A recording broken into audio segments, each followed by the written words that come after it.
మీరు చూస్తే బాగా చదువుకున్నాడు, బీఈ చేశాడు, బీటెక్ చేశాడు.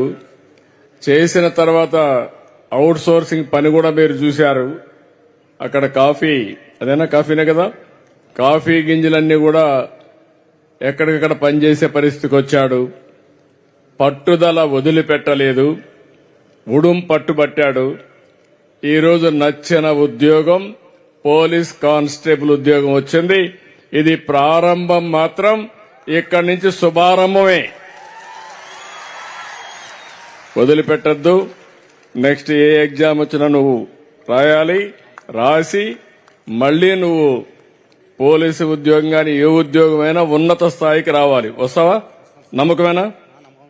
డెఫినెట్ గా చెప్పు అందరికి. నాకు ఫ్రీగా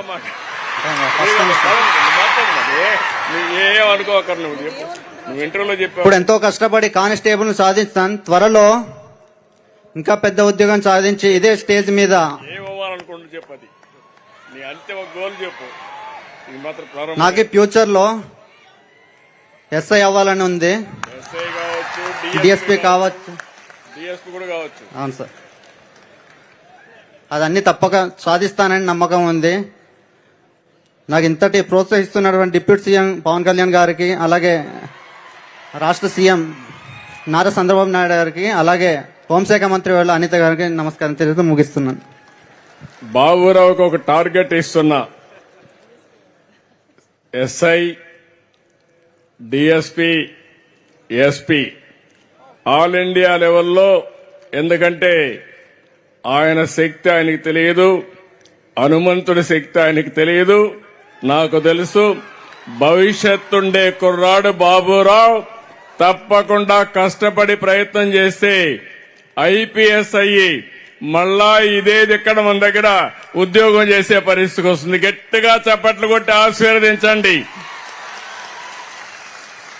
నేను ఎప్పుడు కూడా ఒక పని చేస్తూనే ఉన్నత స్థాయికి ఎదగాలని నా కోరిక.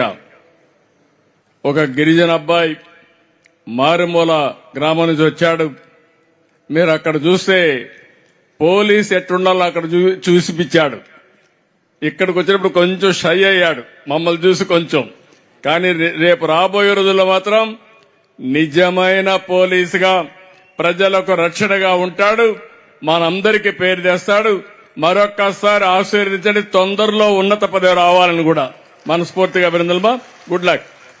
ఏమా నేను మనస్ఫూర్తిగా అభినందిస్తున్నా. ఉద్యోగం వచ్చినా ప్రజల్ని మర్చిపోలా. మా ఊర్లో రోడ్డు సమస్య ఉంది సార్, అది పరిష్కారం చేయమని అడిగాడు.